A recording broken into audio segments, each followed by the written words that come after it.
Today at the Flowmaster Performance Center, we're working on a 2008 Jeep Wrangler Rubicon. We're going to install one of our 50 series SUV muffler kits on it. The kit's very easy to install and can be done at your own home with normal hand tools. The existing Jeep muffler is held in place by a single clamp and 2 rubber hangers, so removal of it is very simple. First, we'll start by removing the clamp on the inlet of the muffler. We're going to remove the right side hanger first. A little spray lube helps separate that hanger.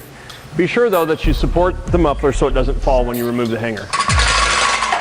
Next, we'll remove the left side hanger. Same as the other one, use a little bit of spray lube and a pry bar and it'll separate the two. Now that we've got the rubber hangers removed and the inlet clamp loosened, we're going to wiggle the muffler a little bit. It's a little rusty. Wiggle it with a little bit of spray lube and it should come right out.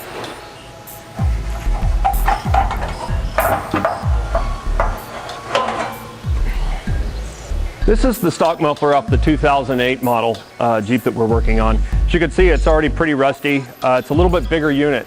Our Flowmaster system is stainless steel. It's also tucked up underneath the Jeep a little bit better. So for four-wheelers, you're going to have a little bit better approach angle for obstacles in the rear. The Flowmaster 50 series SUV muffler is going to come just as you see here. It's got the muffler, tailpipe assembly with a brushed stainless steel tip on it, and it's wrapped in styrofoam protective padding. Keep that on until after it's installed to protect the tip. Now we're going to go ahead and raise the muffler into position. After you put it on the inlet pipe, be sure and support it with a stand of some type to keep it from falling while you hook the hangers on. The left side hanger just slips over the Flowmaster factory hanger rod, just like that. Next, take the tailpipe assembly and insert the hanger rod into the hanger first. Then we're going to swing it down and put it into the outlet of the muffler.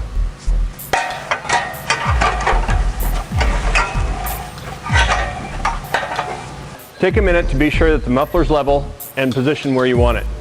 We're going to tighten the inlet clamp first, but be sure that when you put the muffler on, there's a small notch in here that has to go over a factory pin. Be sure not to cover that pin with the clamp. You can probably go ahead and remove the protective sleeve over it now, so you can kind of get a good orientation for your tip.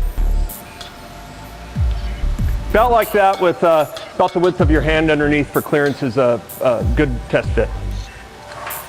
Same as the other one, go ahead and tighten the clamp securely on it.